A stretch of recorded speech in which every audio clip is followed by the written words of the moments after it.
క్రైస్తవ కళాకృతుల వెనుక చర్చి ప్రార్థనల నుండి పొందిన తాటి కొమ్మలను వేలాడదీయటం లేదా బైబిళ్ళు మరియు రోజువారీ భక్తి పుస్తకాలలో ఈ తాటి కొమ్మలను ఉంచడం ఇలాంటి ఆచారాలను అనేక క్రైస్తవులు చేస్తూ ఉన్నారు. ఈ పామ్ సండే క్రిస్టియానిటీలో ఈస్టర్కి ముందు వచ్చే ఆదివారంగా చెప్పబడుతుంది.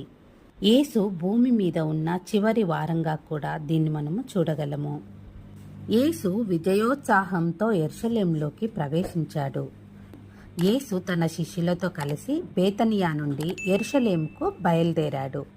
ఒలీవల కొండ మీదనున్న బెత్పగే దగ్గరికి వచ్చినప్పుడు యేసు తన శిష్యుల్లో ఇద్దరిని పిలిచి ఇలా చెప్తాడు.